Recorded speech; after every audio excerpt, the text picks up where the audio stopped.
Good morning.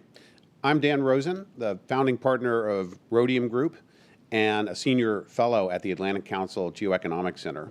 I'm delighted to welcome you here this morning for the release of a new study, Retaliation and Resilience, China's Economic Statecraft in a Taiwan Crisis, the latest collaboration between the Atlantic Council and the Rhodium Group. Economic forces drive human welfare, fulfillment, and security.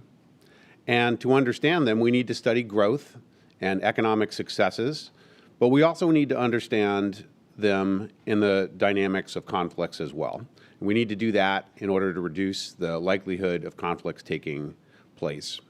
After the Cold War, large literature was written on economic statecraft that reflected the then new reality that statist non-market models and systems were in retreat, and the logic of market efficiency was on the rise worldwide, not least in places like China that had been most impoverished by bad political ideas for the previous decades. And until recently, a systemic convergence between those formerly state-oriented economies and those of the West helped mitigate great power conflicts.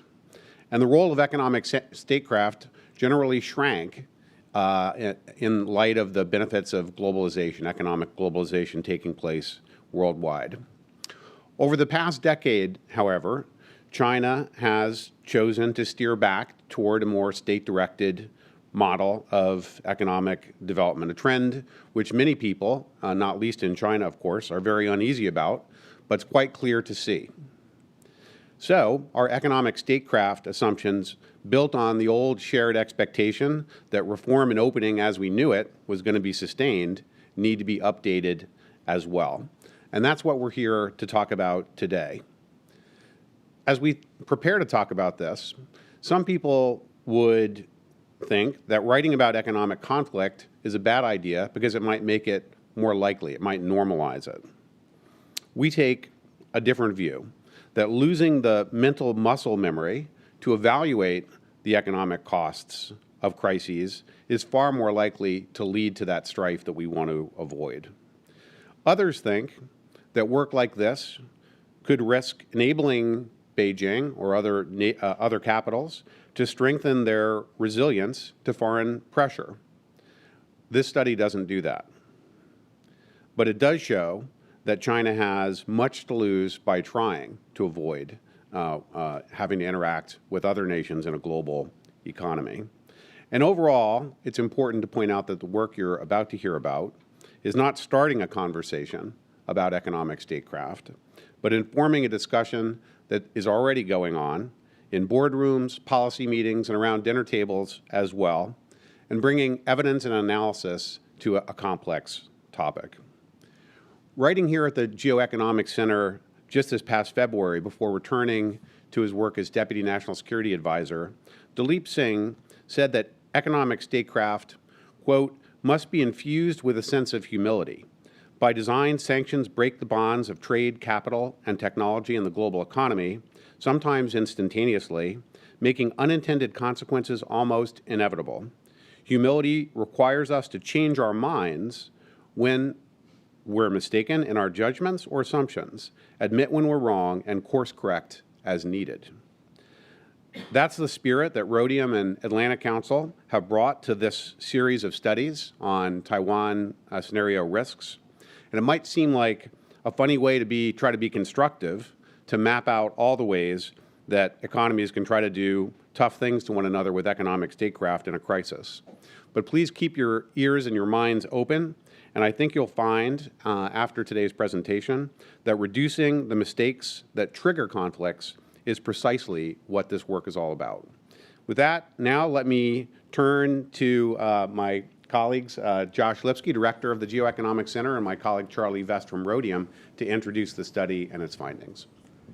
Dan, thank you and everyone at Rhodium Group for all the collaboration, not only on this project, but the projects going back years on understanding the depths and the nuances of China's economy, which, as you said, are so critical to understanding not only the global economy, but all our relations going forward in the decade ahead. So, Charlie, here we are. We're going to present the key findings of the paper. I want to set the scene a bit because we were together in June, standing right here. We introduced the first in this series, how the G7 would contemplate sanctioning China in a Taiwan crisis and the economic cost. But it left open for us, as many told us at the time, a big question. How would China respond? Absolutely. Thanks, Josh. I'm delighted to be here. So this is building on work that we've been doing over the past couple years, trying to put better light on what the spillovers and implications and economic costs of escalation in the Taiwan Strait looks like. So last time we were here, we thought about, okay, well, if there was an escalation in the Taiwan Strait, what tools do G7 countries have to deter further escalation or apply punitive pressure in response to escalation?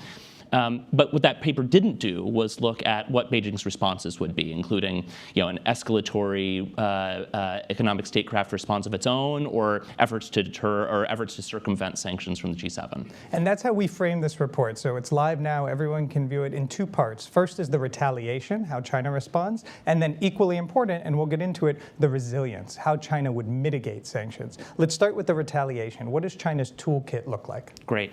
So what we set out to do in this paper was really to put into a simple framework what the sort of economic channels of disruption might be involving Chinese counter-sanctions against a G7 sanctions program. And we looked at trade, we looked at direct investment, and we looked at portfolio and other capital flows, both going into China and from China outbound into the rest of the world. And what we looked at, this is a simplified list, you'll see a bigger paper and bigger sort of explication of it in the paper, but you can think about tariffs on Chinese imports of G7 products into China, particularly thinking about easily replaceable goods or stuff where China already has domestic production that it can use to supplant these things. Investigations, fines of multinational companies in China, some of which might use emerging tools and laws, including data security law, anti-foreign sanctions law, going all the way up to seizing assets in a high escalation scenario. And it's interesting because when we look at the tools, you thought about asymmetry, just in the way when we did the G7 paper, we thought, what are the asymmetric leverage points the G7 has vis-a-vis China? And now we tried to reverse the exercise. Exactly, yeah. It's important when we think about this both in a moderate and a high escalation scenario that the most likely things that are going to get targeted are things where China has a strong presence in the manufacture of these goods to the global economy and where the G7 countries depend highly on China. So we think about products like solar panels, electric vehicle batteries, neodymium magnets that go into wind turbines, these sorts of things that are potentially at risk for economic sort of coercive tools. Well, you mentioned scenarios. Let's talk about scenarios because it's very important. Most of the time when we think about this work, we are not imagining all-out war with China over Taiwan Strait. We're imagining something that's escalatory. Exactly, yeah. So all of our analysis sort of comes left of any sort of serious wartime scenario. We're really interested more in what comes before that. So we start thinking about what are the past uses of economic statecraft that China has used against trading partners in the past to guide our thinking about how China thinks about these tools and what's in its toolkit. We think about a moderate escalation scenario, which we define in the context of this paper as an escalation over the Taiwan Strait just between the United States and China, and then a high escalation scenario involving China and the G7. And you mentioned the G7. That's always been our frame of work so far, and we'll talk in the panel in a moment about how we expand that going forward. But the G7 is not a monolith, and that's very important for this work. Absolutely. And although in the high escalation scenario, we're sort of modeling this out as everyone's involved sort of situation, we also draw in the paper that there are opportunities for, in an escalation scenario, for China to focus its coercive tools against one country rather than others in order to try and split any sort of emerging G7 alignment. We'll talk about divergence potentially between Europe and the US in this kind of scenario. But let's talk about the numbers first, because that gets so much interest when we do this work. How much could it cost? Yeah, absolutely. And so just a few numbers we're putting up here. If we think about the G7 exports to China at risk, where China is a major market for these goods, where China has potential replacement goods available from domestically or from other countries that wouldn't sign on to a sanctions package, we're really talking about $358 billion of G7 exports to China at risk, $477 billion of Chinese exports to the G7, and $460 billion of G7 direct investment in China that could be put at risk. And this is sort of a most conservative figure. These figures are likely to be much greater. So this is the retaliation component of it when we think of how China could respond. And we'll talk in a minute of should they respond in this way from a strategic perspective. And I'll get to your co-author, Logan, on that point. But that's only the retaliation. I want to move to the resilience, because that's equally important, if not more important, in our analysis. How does China mitigate, get around sanctions? Yeah. So one of the fundamental challenges that Beijing faces is that the dollar is dominant in international commerce.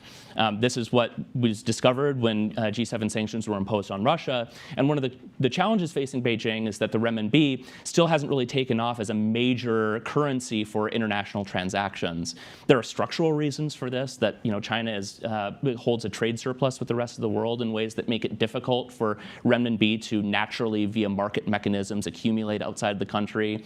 There are still a lot of questions among investors and central banks on the safety and long-term value of the renminbi as an asset. And so this makes it hard to sort of think about renminbi internationalization as a source of resilience. But there has been some progress, particularly in recent years, of China settling its trade, particularly with Russia and the renminbi, building out bilateral swap agreements with countries to try and push forward the internationalization of the renminbi in ways that could potentially provide some degree of safety valve sort of responses in a crisis scenario.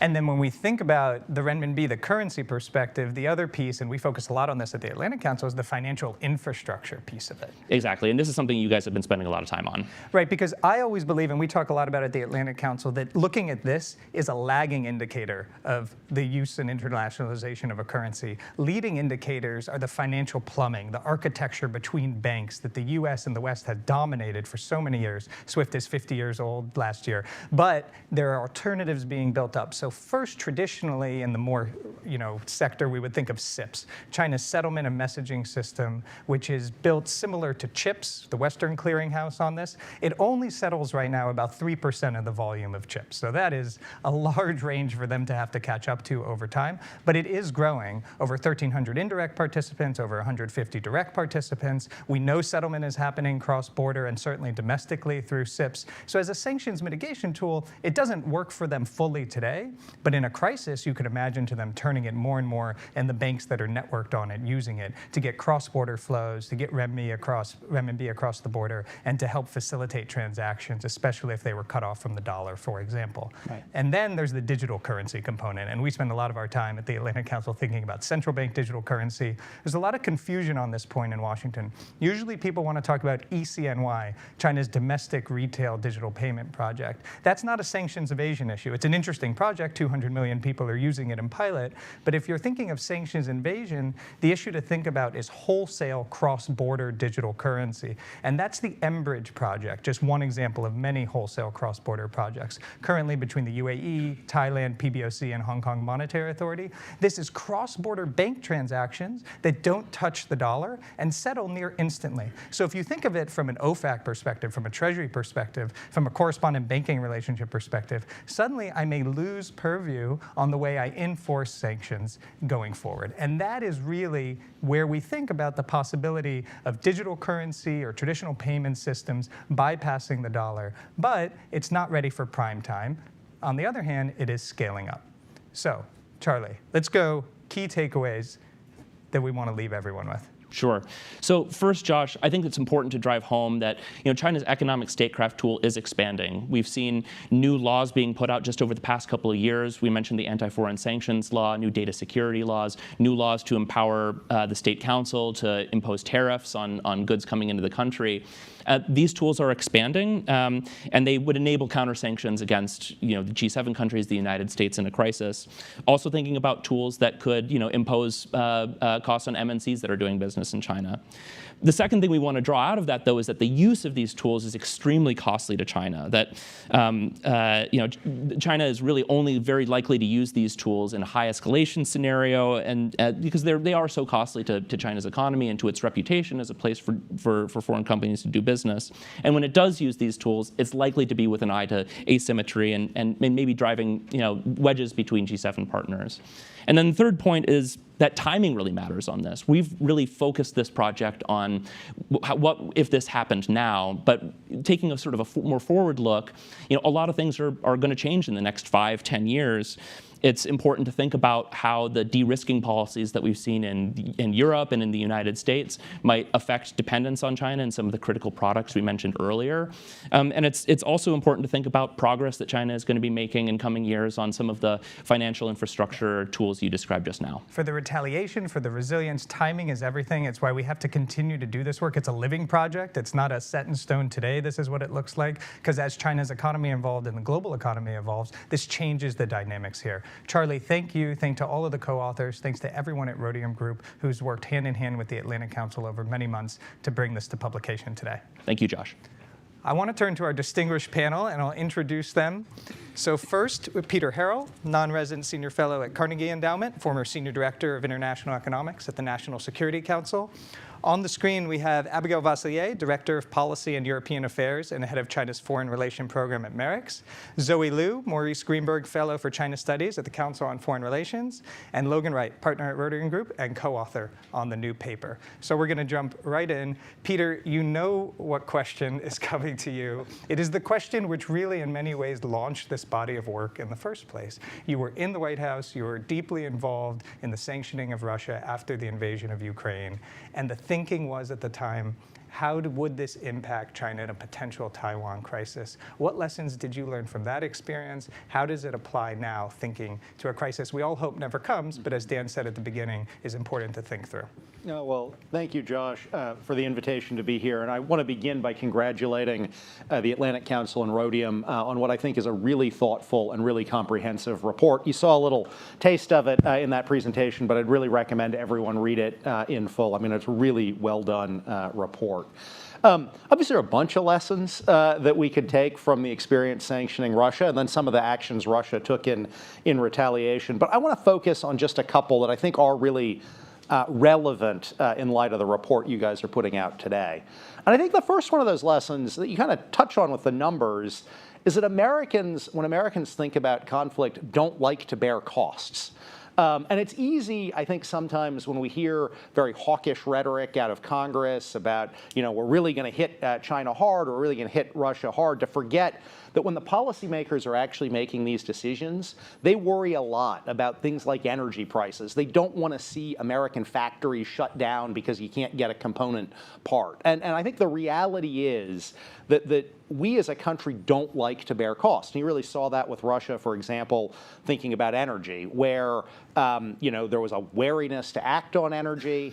When we did act on energy, it was a price cap model where you're trying to keep Russian volumes on the market, going after revenues, and also only acted on energy after we understood, we also have the Strategic Petroleum Reserve and other tools to try to mitigate. And so I think your report really brings home, here's some costs that we would bear. And that's critical because it lets us think now about what can we do to get ahead of those costs to help head them off, which is going to make Americans more willing to engage forcefully here. A second lesson, which I think is equally important, has to do with the resilience factor that you guys were just talking about.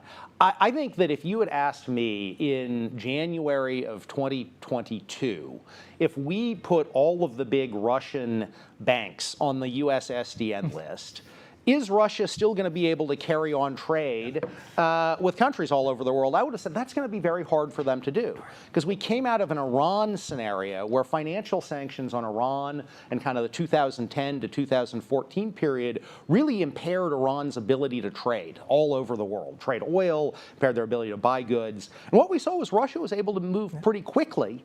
There were disruptions, but they were able to move pretty quickly and to find alternative payment mechanisms. And we see China gearing up today, as you just talked about, to do that. And I think your analysis, it's not that they are replacing the dollar, it's that they have something they could rely on in a crisis, is a really important one for policymakers to think about. And then the third lesson, which is a little bit stepping back from just this report into your overall body of work here, is that when we think about sanctioning our adversaries, I think we need to think carefully about the messaging and what's the message we're sending versus the message we intend to send. And I look back on the experience with Russia here, where the intended message in late 2021, early 2022, was very clearly, if you take Ukraine, you're going to pay very high costs for it. And what I think in retrospect Putin heard was, if I take Ukraine, I'm going to pay some costs for it. And I'm happy to pay those costs for it. And I think in retrospect, we probably should not have focused less on the sanctions, it's critical, but a little bit more on the military resilience for Ukraine and supporting Ukraine, because I think the message I'd want China to hear as it looks at Taiwan is, in the first instance, you're not actually going to be able to take Taiwan.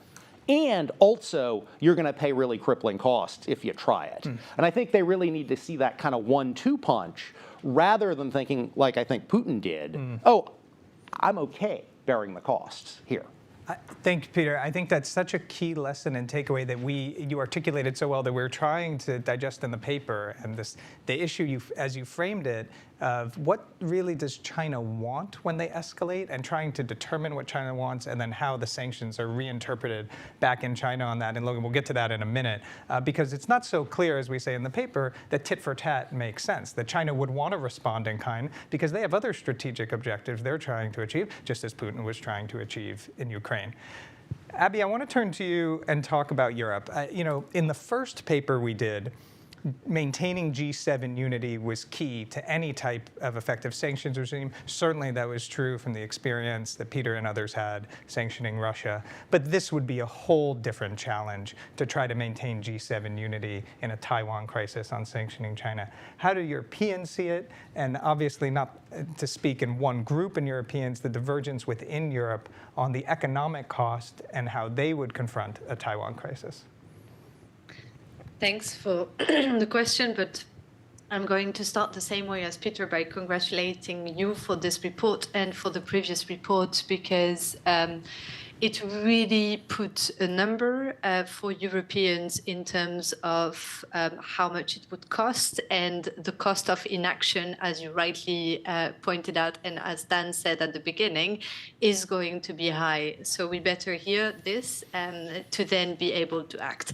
Having said that, we should have no illusion on the fact that on the Taiwan question, Europe is divided, not to say fragmented, but it's fragmented overall on the question of what do we do with Taiwan, what do we want from Taiwan, and for the future of cross-strait relations. So when you ask Europeans today to get ready for all scenarios or to look at the cost of a crisis, you first ask them, what do you want, and how do you see the future of cross-strait relation?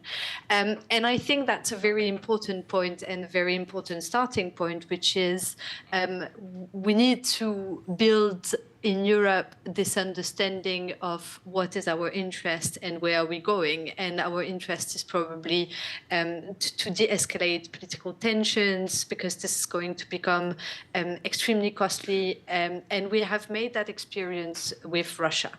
And that's something Peter said, which is the Taiwan the position of Europe on Taiwan is very much now driven by what we managed to do on Russia.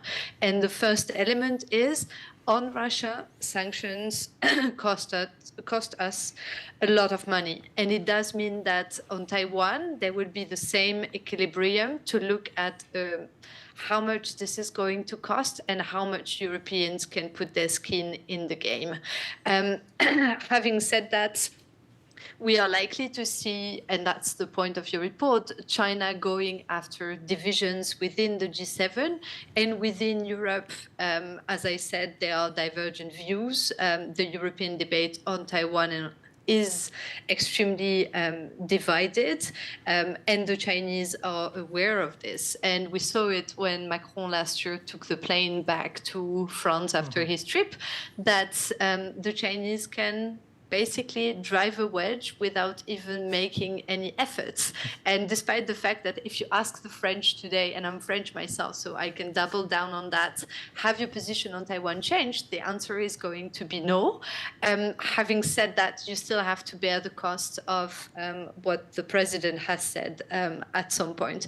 The Chinese are also very aware of the structural dependencies that Europe have vis-a-vis China, and this is what they are going to go go after.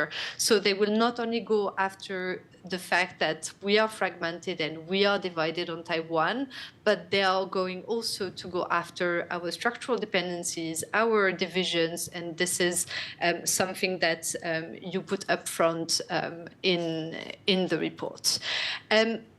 For G7 to be united, I think the first point is to understand that we need to build up a European approach on this question. Because I was discussing with a high-level French official recently, and I asked him about the G7 reaction as an alternative if there was to be European disunity on the question. And his answer was, very frankly, we are going to play the European card. And it does mean that there is no other way but to have European unity when it will come to sanction and when it will come to building up a case on Taiwan. That's the first point. The second point is, and you also said it in your key takeaway, timing will matter.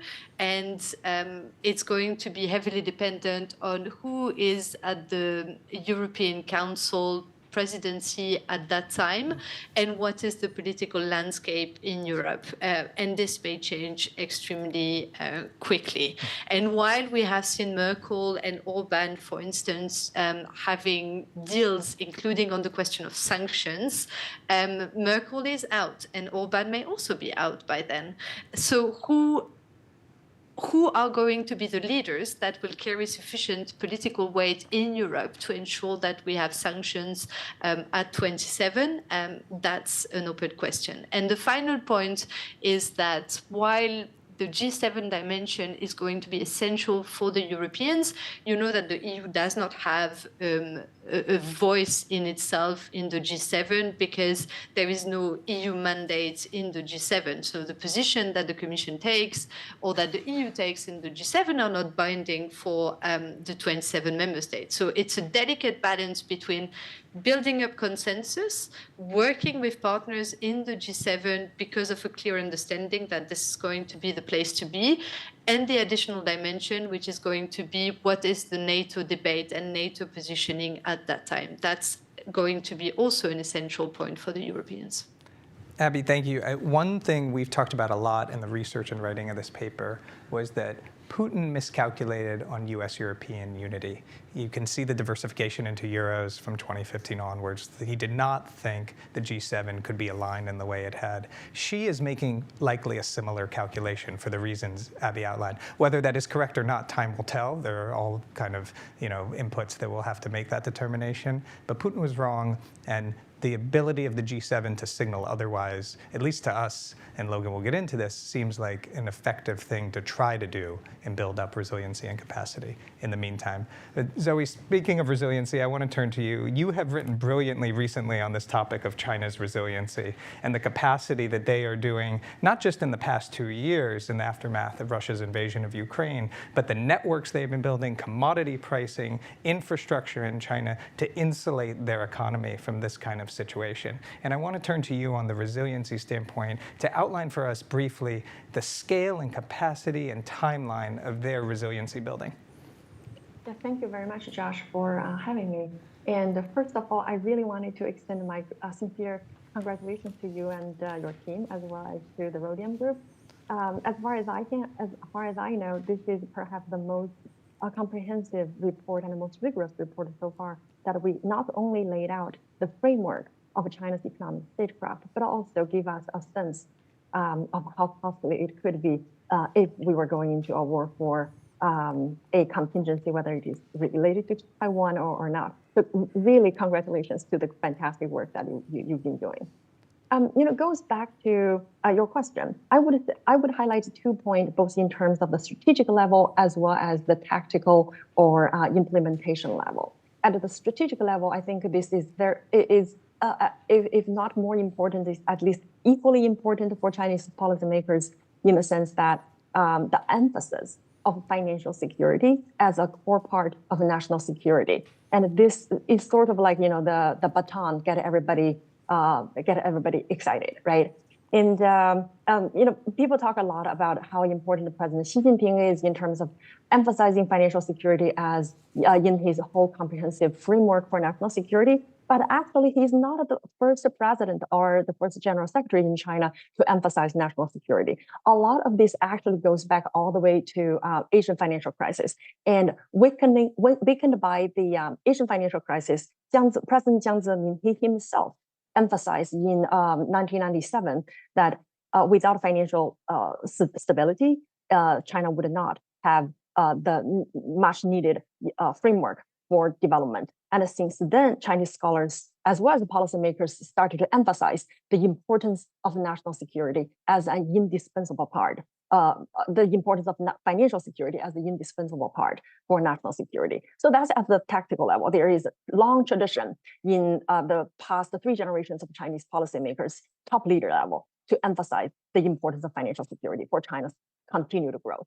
Now, at the tactical level, obviously, again, in terms or implementation level, we started from the Asian financial crisis. At that time, China didn't have a lot of financial power, didn't have a lot of foreign exchange reserves. Therefore, all it did at that time was supporting the development of a regional financial architecture. And in the aftermath of Asian financial crisis, it was the Japanese finance ministry started to propose the idea of an Asian monetary fund. The idea is to build Asia region financial resilience. But that was killed, unfortunately or fortunately. Then fast forward, the idea recently get revitalized. The part of the reason was because of COVID and things like that, but also it was because of from China and the emerging market economy like Malaysia. In Asia's perspective, they are oftentimes for collateral damage, not just because of economic crisis, but also geopolitical crisis. And from this perspective, China again supported this regional architecture. Now the idea becomes, has China or the Chinese government initiated any infrastructure or initiatives to promote this alternative infrastructure before Putin's war against Ukraine? And the answer is yes. A lot of this goes back to the global financial crisis. At that time, again, the BRICS country from a Goldman Sachs investment concept became a grouping of country. It's a loose partnership. It's not an alliance. But within the BRICS framework, the BRICS New Development Bank actually has in its agenda to promote broader use of local currencies. And then similarly, you see the development of the Shanghai Cooperation Organization, another China-led multilateral initiative, non-Western, has the similar agenda in terms of not just, SCO started as a security cooperation organization, but over the years, it has evolved into doing more and more for economic cooperation with the goal to, a very important goal, to promote the use of local currencies within the group for trading, as well as with broader partners. And then in terms of financial infrastructure, in the context of China trying to promote regional, promote the use of local currency, back in 2009, that was the very first time that the Chinese government put out a policy paper specifically talked about promoting the broader use of renminbi. And since then, China has not only designated specific banks and qualified state-owned enterprises to facilitate the use of renminbi in international transactions, but they have been putting resources behind it. And this led to the launch of what Josh, you and your team have done a lot of research on, the CIPS system, the China-led cross-border interbank payment system.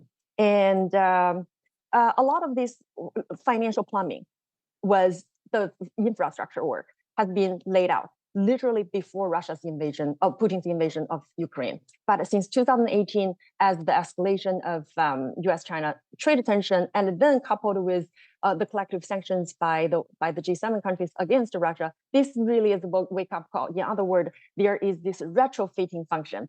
Given that we have already laid out a financial infrastructure, why don't we also try to accelerate and gather more and more critical mass so that we can hedge against potential U.S. sanctions?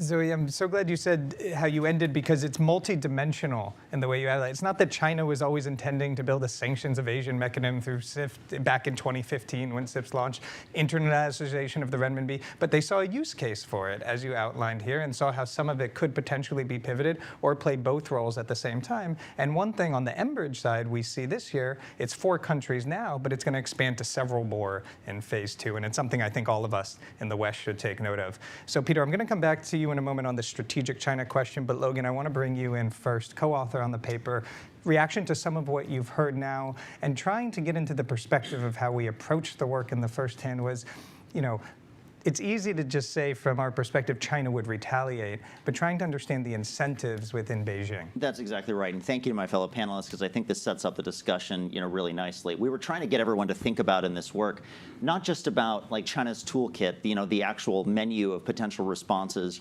judging from what they've done in the past in terms of economic statecraft, but in terms of their incentives. And I think this is important to understand that in such a scenario, China's incentives do not necessarily move toward tit-for-tat retaliation. They do not necessarily move toward escalation, even up to a maximalist extent. And there's a lot of discussion about the type of scenario that's involved here and the potential of the timing scenario and how that would impact these considerations. But consider Beijing's primary objectives here as well. They're still going to want to remain a critical part of the global trading system in such an incremental type of scenario. A moderate escalation scenario, as we try to define it within the paper. They also have significant financial vulnerabilities in which you still need to attract foreign inflows. As we like to say, the outflows from China are inevitable because of the size of their money supply, the porous nature of the capital account, and the fact that there's still a historically closed capital account. So therefore, people have incentives to diversify into foreign assets, Chinese corporates and individuals. The inflows are more contingent, and China still needs to maintain that kind of a reputation and even in this type of scenario, and the capacity to attract foreign inflows at the same time for their own domestic financial stability, for the stability of the exchange rate, which implicates these scenarios for resiliency that they have and the infrastructure for resiliency that they have set up. So, one key point, and I think it touches very nicely on what Peter led off with, we want to emphasize is we want to provide the context around, yes, there are going to be significant costs that China can impose under these types of scenarios. And people thinking about these statecraft elements, more blithely as sort of incremental or partial steps that you can take without necessarily imposing costs, I think that does warrant some very considerable, reconsideration. And one of the lessons for us writing here is that China, even in these moderate scenarios, can create these costs, and that discussion of that potential retaliation has been, I think, a bit absent in the discussions of the application of Russia-based measures to a Taiwan scenario. And at the same time, it's very important, I think, to recognize, and we try to highlight this in the paper, that Beijing's going to have a lot of difficulty seeing through a coordinated response over time as well. And they will also be under significant pressure under these kinds of scenarios. So there's a table in the introduction that Dan alluded to in his opening remarks that's based on principles outlined in an Atlantic Council commentary in February 2024 that Lipsky wrote before he returned to the administration. And one of the points we try to make is, you can apply these principles to evaluate sort of the efficacy of G7 or U.S. statecraft. You can also apply the same principles to what Beijing can do as well, and the difficulties they will have in sustaining that statecraft program. And one of our purposes is this kind of clarity around those costs hopefully makes the commitments to de-escalate these scenarios just that much more credible as well. I mean, that was always the intent of this work. This is not, people said, oh, you're writing a playbook to sanction China or signaling. It's always just about understand what's involved. This is a situation which could trigger a global economic crisis, even if you do everything correctly, let alone if you take missteps. And that was always the idea, to put costing, specific nuance around all of these scenarios. We want people to ask questions from the audience, so submit askac.org. We'll get to as many as we can. But Peter, I want to turn to you on the messaging point. You brought up in your first intervention how Putin received the message. We've been talking about the G7 in China, and I want to talk about the rest of the world. I want to talk about the global south and the G20. How could they possibly handle a situation like this from an economic perspective, thinking about their trade flows with China, and then what the G7 might try to ask them to do in terms of enforcement and coordination and implementation with sanctions? I think this is a really important question. I'm glad you put it on the table, because if I look back at the experience with the G7 and Russia, you clearly see a ton of unity among the G7 vis-a-vis Russia. What you don't see is a broader kind of global south or G20 level of unity. You see countries like India wanting to be studiously non-aligned. You see South Africa had a Washington Post editorial by their president recently on this, wanting to be studiously non-aligned. You even see, Lula in Brazil wanting to be studiously non-aligned. And I think that you're going to see that only even more in a case of China, where we will hopefully be able to have a good amount of unity among the G7 and kind of the Western developed countries. But I think we have to expect that historically non-aligned developing countries are going to be looking for ways to play both sides. They're going to be looking to maintain their trade relations with both sides. They're frankly probably going to be looking at ways to try to capitalize on the tension between two sides. And I think relevant to this report, we're going to see China play into that.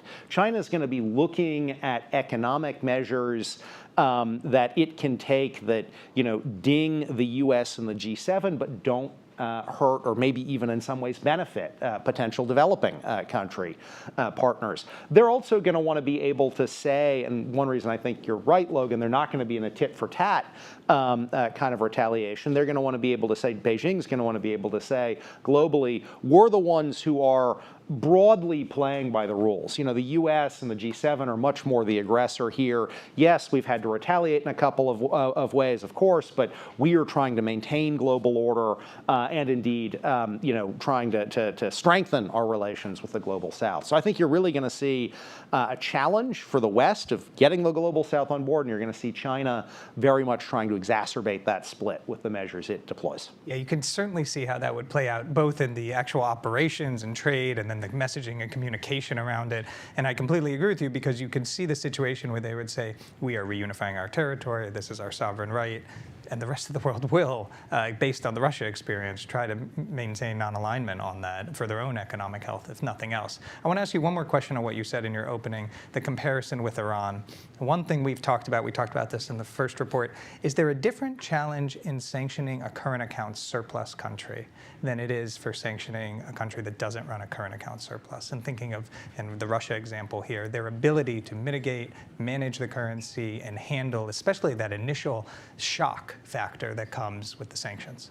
Well, I think there is clearly going to be a different sanction in a current account surplus country versus a current account deficit country. But I think that's sort of a smaller example of a broader point, which is that all these sanction circumstances really are unique, right? I mean, you think about energy.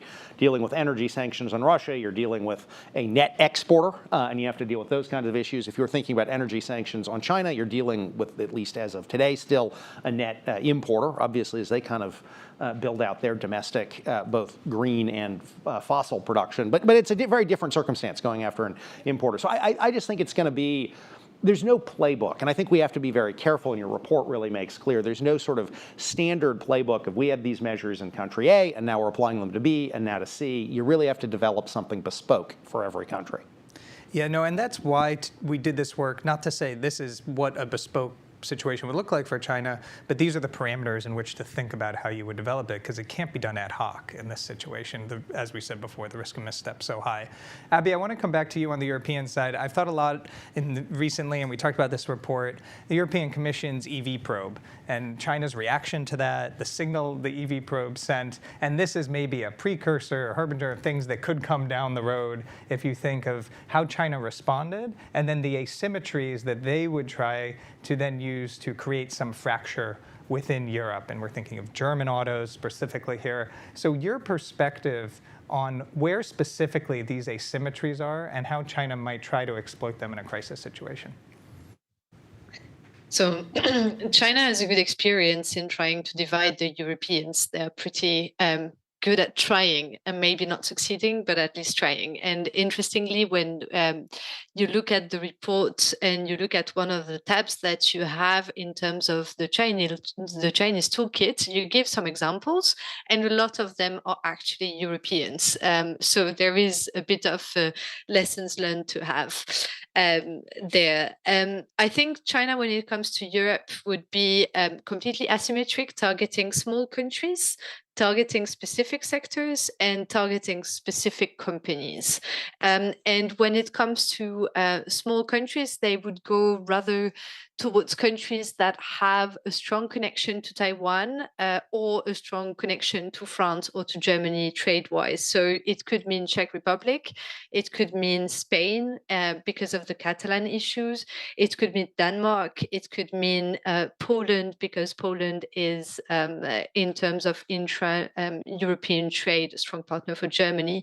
So they would basically look at countries that would have carry a voice or carry some weight in terms of coalition building.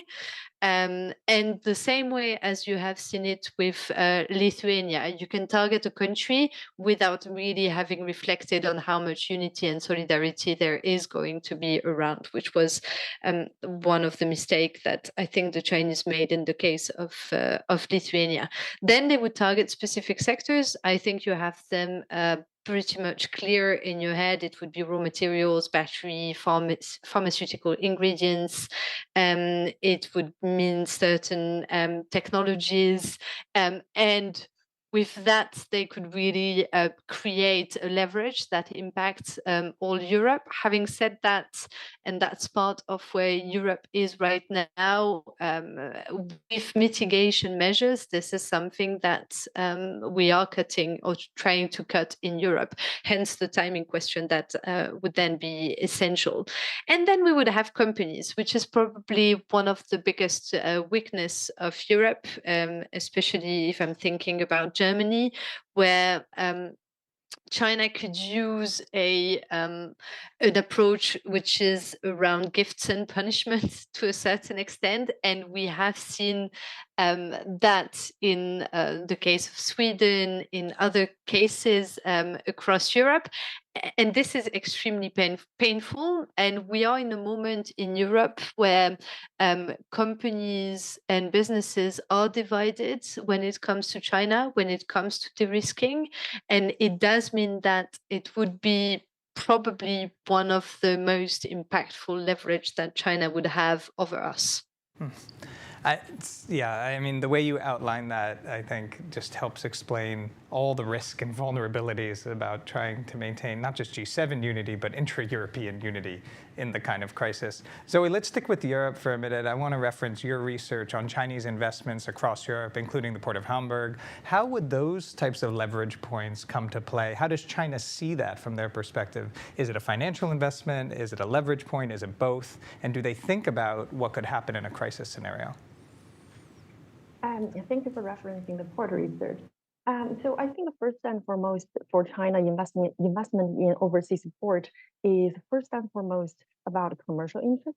And actually, if we view this from Washington's point of view, the China challenge, the core of the China challenge is perhaps arguably its economic strength.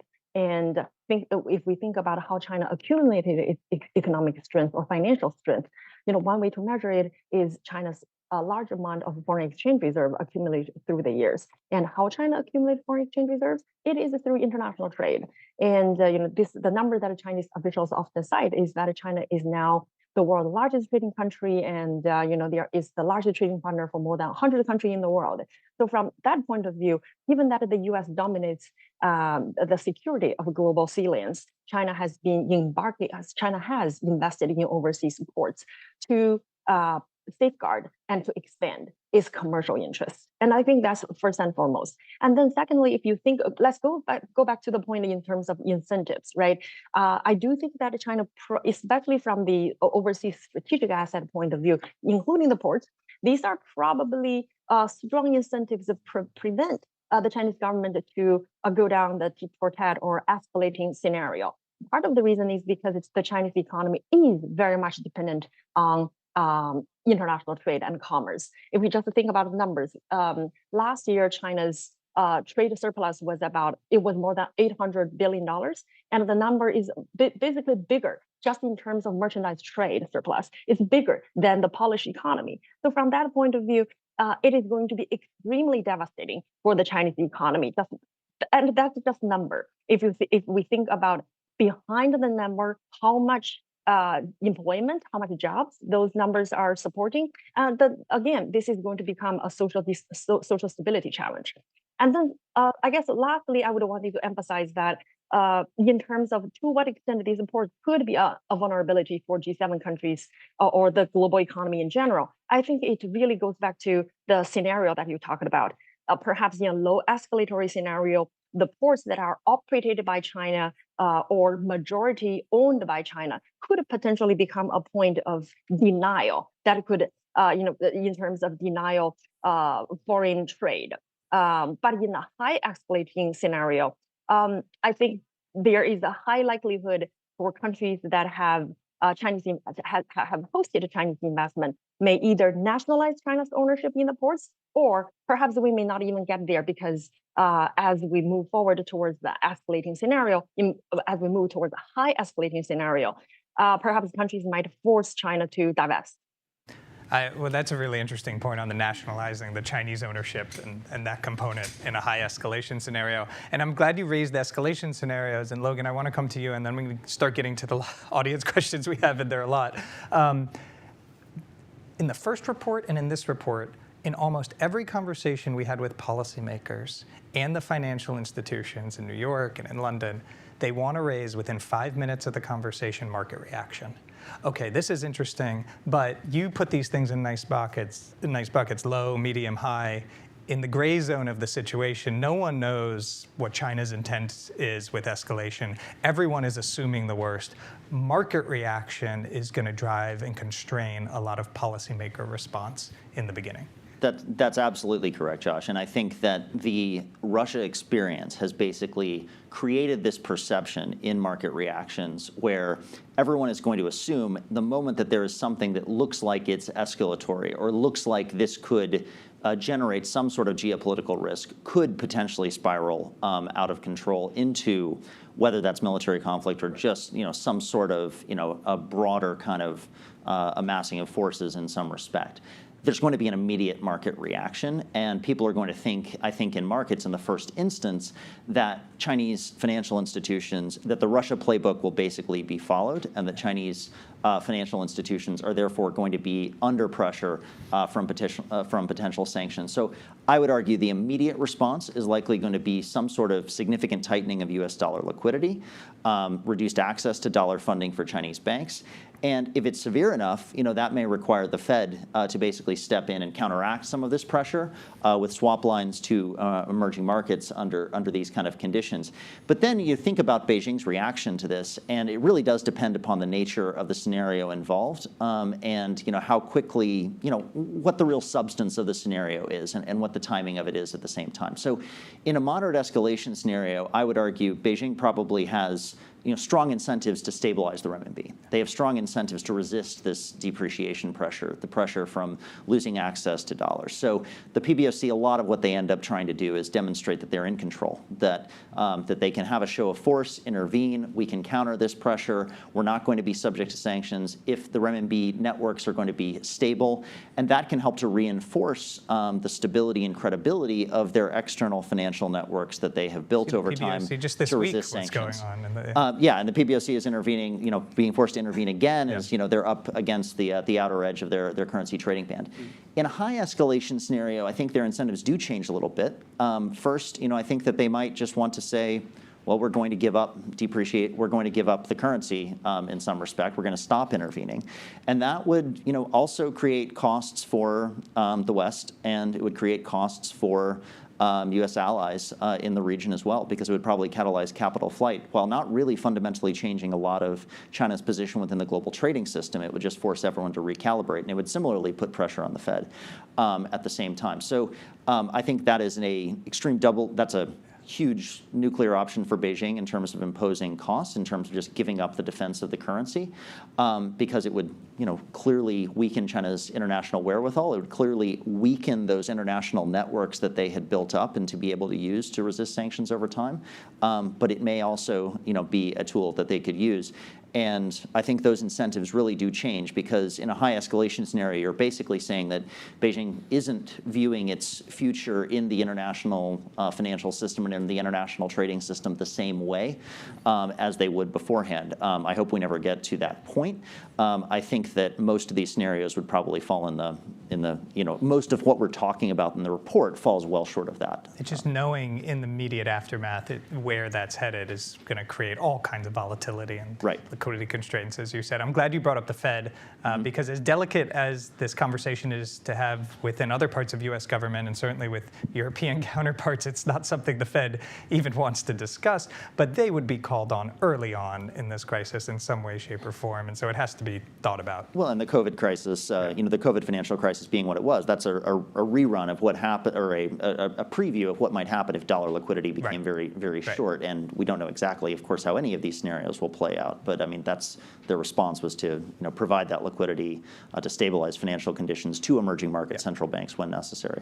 So we have 20 minutes left, and Peter, the first audience question is to you, and I'm very happy it's asked because it's about positive economic statecraft. We have spent the last hour talking about coercive economic statecraft measures, sanctions and export controls and all different means. But the question is, what could the G7 do positively to encourage non-aligned countries to join or at least not undercut a G7 sanctions package on China? How could the international financial institutions be leveraged? What work would need to happen now to build up these resiliencies? I think it's a great question, and I think that we should be having as much a discussion here in Washington about positive economic statecraft as we do about negative economic statecraft. And I sometimes think that in the last couple of years, maybe we as a town have moved a little bit too much to the negative and not enough on the positive. So I really very much appreciate the question, especially because the positive economic statecraft toolkit is almost always a longer-term toolkit. You can actually impose sanctions and export controls very, very quickly, right? At least here in the U.S., we have the legal authority to do that, and in Europe, the European Commission has shown it can move very quickly. But if you want to build a longer-term positive agenda, with whether it's a sort of a key ally like Japan or South Korea, or as you say in the question, a longer-term positive economic agenda with some of these swing states like Brazil, like India, like a Thailand, that's something that takes time. And it takes some time to figure out what are the kind of positive investment tools that we have right now to encourage greater and deeper trading relationships and investment relationships between the U.S. and some of these geopolitical swing states. It also takes some time to think through and to build out what some shared resilience mechanisms might be. I mean, here in the U.S., as Logan notes, we have a pretty well-developed, sometimes because of unfortunate circumstances like COVID, we have a pretty well-developed toolkit for buffering our economy from these kind of external shocks. We saw that with the Fed. Another one I think about domestically, when Trump launched his trade war on China, hit U.S. ag pretty hard. And you get into this in your report that one of the things China would probably do would be to hit ag. Actually, as Trump discovered, we have a kind of commodity credit tool we can use to buffer the impact on U.S. ag, basically by subsidizing U.S. ag. But we actually don't have a good set of tools to help partners and allies internationally who might get caught out by a G7 China economic conflict, and developing those kind of tools that might actually help a country that finds itself caught in the middle is going to take some time. So we need to be thinking about this now. Yeah, I mean, this is work we need to take on as well, I think, and Logan will talk about that when we close this event. But those tools take time. As you said, they take years to develop, and they're multilateral often, not the one you just gave an example, but many of them work through the IMF and the World Bank and other institutions. And so this is not going to happen overnight, and thinking through the timing matters issue on 5 or 10 years now has to start. We're already behind the curve, probably, in many ways. And I guess one particular, because I like to also think concretely, and this is one that Dalip Singh, before he went back into the White House, was thinking about as well.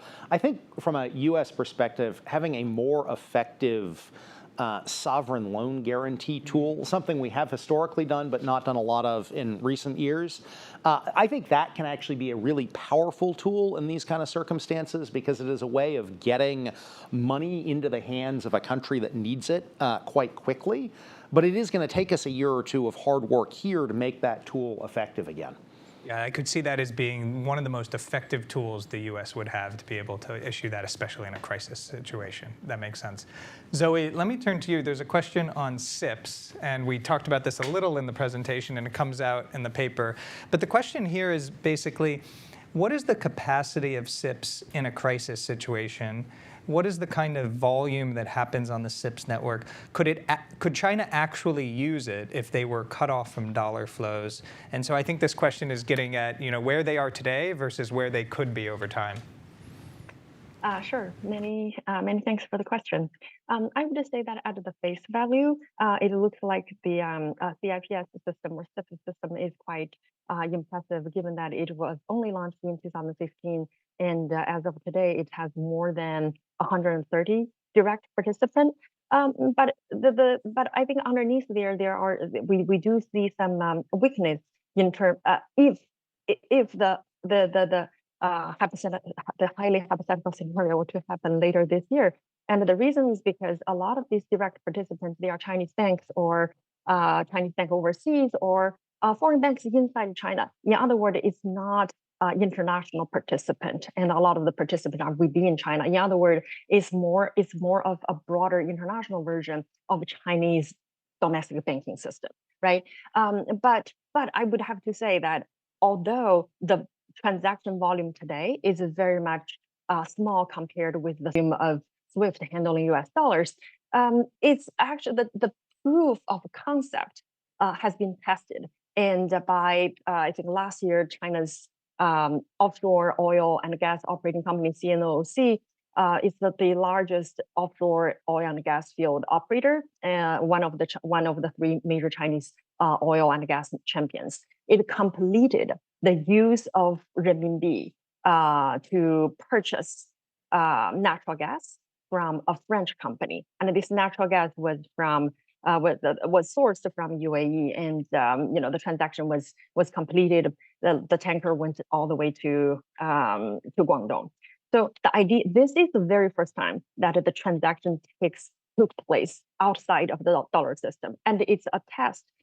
Although so far it's only one case, but it signals that they can handle it in a hypothetical war scenario. And later last year, I believe it is in October, PetroChina, another major oil and gas operating company in China, it settled the purchase of crude oil using digital renminbi. Now, this goes back to the point, Jack, you were mentioning earlier, the use of digital renminbi or central bank digital currency in completing international transactions. Here, again, these are the test of a proof of concept. The whole idea, as long as from at least view from Beijing point of view, the idea is that if China were under or de-SWIFted or under a hypothetical scenario, then there are at least certain degrees of sanction relief for China. But again, this relies upon a lot of international participants because transactions ultimately are two parts. Whatever China wants to do does not unilaterally does not really matter because China needed buy-in, needed the counterpart to join this system. And to what extent Beijing can attract a broader buy-in both at a corporate level and at a sovereign government level, I think it remains to be seen because after all, the bigger global stage is this strategic great power competition between the United States and China. Well, I mean, that's the key point, because when we have this conversation and debate in Washington, everyone says rightly, oh, yuan, renminbi, ECNY, none of it's going to dethrone the dollar. That's not the risk. That's not the point from an economic statecraft perspective. 3% of transaction volume scaled up to 10% of transaction volumes can do enough to help your economy, especially in a short term, get through what you need to get through. And SWIFT, as you've pointed out and we've talked about here, is a messaging system. CHIPS is a settlement system. SIPS is both. So there is an interesting thing. If you were building something from scratch, would you not put messaging and settlement together? And actually, SWIFT is maybe thinking through those issues based on some of their reports. Abby, let me bring you in on this question because it's a European dimension. This is interesting. So how would the thinking be different in Europe if instead of a Taiwan crisis, the sanctions on China were implemented because it was shown that China was providing lethal aid to Russia? Just an easy question for you, Abby. A very easy question. No, but I think it's a very valid question because it's a question that is currently being debated heavily in Europe, right? It's since the beginning of the war in Ukraine, there has been one consistent message passed to the Chinese. One, your support to Russia is going to have consequences on the relationship, and they can see that. I mean, the relationship is simply deteriorating at the political level. And the second one was there is one thing that the Europeans are asking you, which is not to provide lethal weapon to Russia. And I have to say, until now, the Chinese have been very consistent in their approach, which is to say to the Europeans, look, you can live with our support to Russia because we do not provide any lethal weapons to Russia. So the discussion is, of course, about dual-use components and the European sanctions on the Chinese companies that provide dual-use components and so on. But that question is currently being debated in terms of what would Europe do if we were to prove tomorrow that we can see tanks or shells, Chinese shells or Chinese tank ending up in the battlefield. And I think, in my view, if right now the question was posed to Europe, there would be unity in terms of having a wide range of sanction package, because we are in a specific momentum in Europe in the political landscape. First. Second, there is a sense that the war in Ukraine that Ukraine needs more support than they used to. So you have a political assessment of where European stands. You have an assessment of what is the situation on the battlefield, and we are ahead of the Washington summit. And at the Washington summit in July, there will be a lot at stake. So if the question was to be posed, I think it would be much easier for Europeans to say, yes, we do move for full-blown sanctions, and we have been de-risking from China, so some work have been done, and we are ready to pay the cost. Because I think what Peter said, which is really essential, is are we ready to pay the cost of the crisis and to explain to our citizens that it's going to cost them some money to actually have EU sanctions on China? And in the case of Russia, the Europeans are seeing that as an existential threat, hence they are ready to bear some costs. When it comes to a Taiwan crisis, depending on when that crisis comes, depending on how much we have been building the public opinion case on Taiwan, depending on how much the Atlantic Council and Rhodium numbers are being built up in the public debate in Europe, it's going to be more difficult for European leaders to explain to the citizens that there is a cost to pay. So, yeah. Thank you, Abby. I think that's a note we just need to sit with for a moment. And it's completely true. We have about 6 minutes left, and I want to do a final round for everyone. And Peter, I'm going to start with you. And any final thoughts you want to share, but I want to frame the question in this way.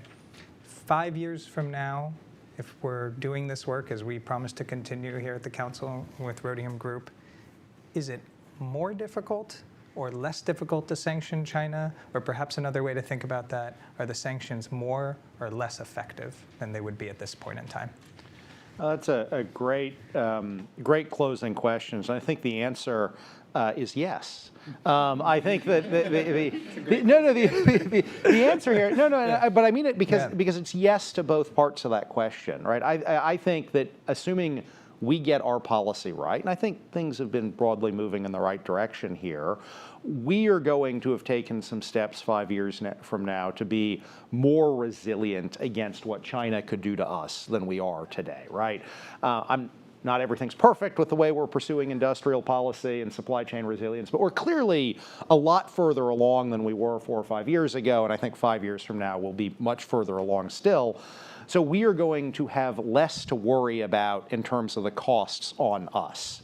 But I think the flip side of that is that China's doing the same thing. They are very much building their own resilience, their dual circulation strategy for their industrial base. They are, as you talk about in the report, building out a financial architecture. And so I think it will be both easier for us to sanction them, but also potentially less impactful on China than it would be if this conflict came this year rather than in 2029.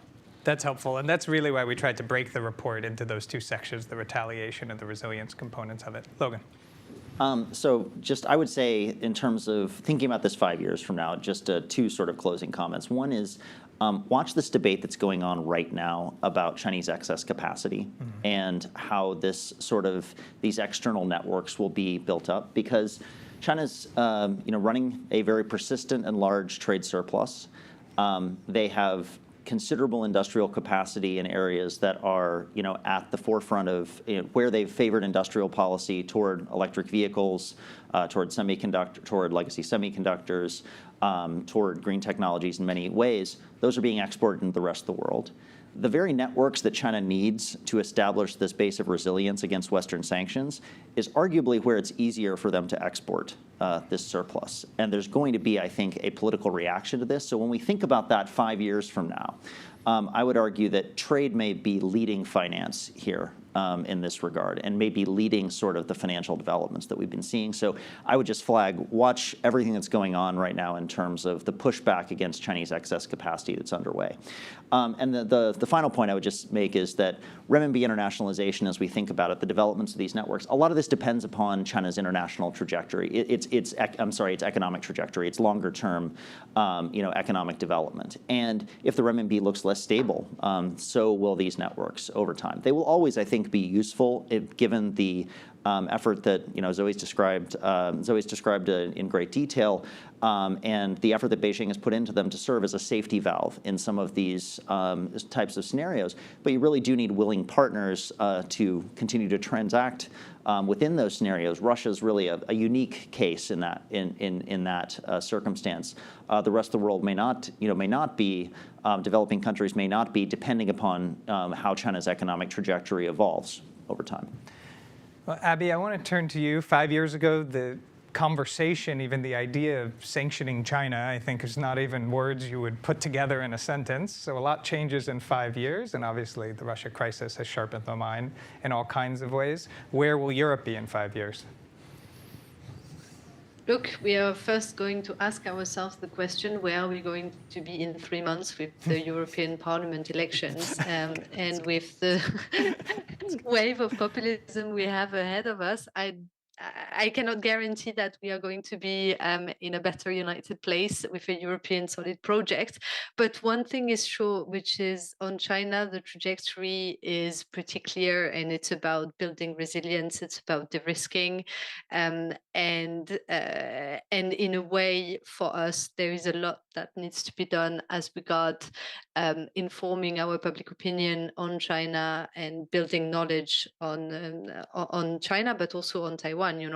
So just the sense of preparedness, basic preparedness of our public opinion is probably the priority. So if I had to look at Europe in 5 years when it comes to the China debate, I would say resilience. I would say there is a need for more speed in terms of deploying a solid industrial strategy, in terms of closing loopholes on our vulnerabilities and building up our resilience. And then I would say there is a big question for Europe as well when it comes to China, which is where is the US going to be after the election? So there is an important partnership component in the way we deal with China. Yeah, that's well said. Zoe, final word to you. I would reiterate what Peter and Logan mentioned earlier in terms of, as the world is moving towards more bifurcated because of concerted effort, both in China and in the West. to de-risking against each other, right? So 5 years from now, probably we would not necessarily see China fully develop an alternative system, but the infrastructure for China to promote an alternative trading system through a network of bilateral FTAs and the network of China's deployment of renminbi-based financial infrastructure combined with China's promote of the use of renminbi in commodities pricing, in particular in the context of energy transition, is probably going to make sanctioning China less costly for the West, but also less impactful. And it's less costly and less impactful simply because you simply have less interdependence. But then the cost, perhaps, for the West that we would have to pay, at least in the process of building up our capacity to nearshore, friendshore, or onshore, as well as to deal with this energy transition, and at the same time, for Europe and the United States in particular, thinking about how to deal with the regional conflicts in the Middle East and Russia's Putin's war against Ukraine. A lot of these are inherently inflationary, and the latest job number seems to show that the Fed and the ECB still have a very uncertain road going forward. And again, inflation is not necessarily a good story for domestic politics. But importantly, we did get it in under the wire, as we should. Zoe, Abby, Peter, Logan, I want to thank you. I want to thank you not just for being here today, but each of you have been part of the process of the paper, contributing to the paper. Logan, of course, is a co-author. I want to make two announcements before I turn to closing remarks.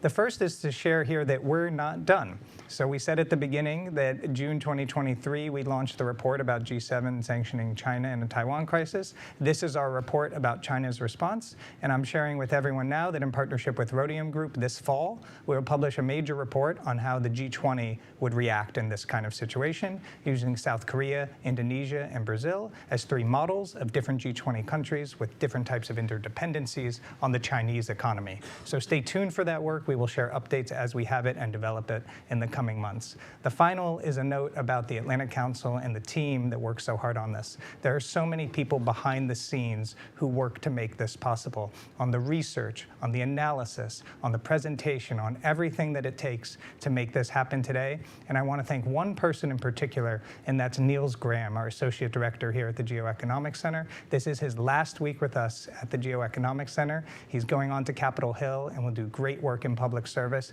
We wish him the best, and we want to thank him for all of his contributions on our China work and everything we do at the Atlantic Council. With that, I want to turn to my colleague Dave Schulman, Senior Director of the Global China Hub, to bring us home. Thank you, Josh. Let me add my thanks to Niels, who's going to be greatly missed by all of his colleagues across the Atlantic Council. So thank you, Josh, but also thank you, Logan and Peter. Thank you, Zoe and Abby, for a fantastic discussion, which in conjunction with the paper really underscored the importance of getting this issue right. As has been discussed, trillions of dollars in the United States, the Chinese and the global economies are at stake here. And as of course, we also think of the many lives that are at stake should deterrence fail. When the Atlantic Council and Rhodium Group embarked on this research over 1 year ago, with the launch of our first paper, Sanctioning China in a Taiwan Crisis, Scenarios and Risks, we did not do so lightly. As has been mentioned already today, it never was, nor will it ever be, our goal to come up with a playbook on the economic measures that the G7 or China should impose on each other. Instead, we set out to footstomp the stakes of a crisis and the enormous costs associated with miscalculation. Though we all hope to avoid such a scenario, it's too important and impactful to leave unstudied this question. Our goal with this body of work is to shine light rather than add heat to this discussion. The stakes are just too high and the risks are too devastating to misunderstand or to get the answers to these questions wrong. And while this paper and other Council and Rhodium Group research can begin to shed light on the economic costs of a Taiwan crisis, it also shows that deterrence through economic statecraft cannot do the job alone. This paper must be read in conjunction with other research from the Atlantic Council and others on the critical role that military deterrence, as well as proactive diplomacy, have to play in preventing another Taiwan crisis. Only through an effective whole-of-government effort combining military, economic, and diplomatic tools can the U.S. and our allies help ensure stability in the Taiwan Strait and prevent the potential loss of life and, excuse me. My teleprompter broke. And extraordinary costs associated with another crisis over Taiwan. It's with this in mind that the Atlantic Council and the Rhodium Group begin to pursue the final paper in this 3-paper series. As Josh just mentioned, while the first 2 papers focused on the economic losses at risk to the G7 and Chinese economies, our final focuses on the proactive diplomacy the United States and our allies should undertake to ensure the broader G20 is aligned and supportive of the G7 in the event of a Taiwan crisis. Our hope is that through these 3 papers, as well as the ongoing research from the Council's GeoEconomics Center for Strategy and Security, as well as the Global China Hub, which I lead, we will have put together a comprehensive and nuanced body of work that underscores the enormous risks of a Taiwan crisis while also providing key recommendations on how it can be prevented. Through this work, we'll continue to trumpet a stark truth. The United States and its partners cannot afford to get this wrong. I want to thank everyone from the Atlantic Council, from the Rhodium Group, and from our esteemed panelists who made today possible. I also want to thank our guests here in Washington and those watching around the world for being with us this morning. I hope you will stay engaged with us at the Atlantic Council. Thanks very much.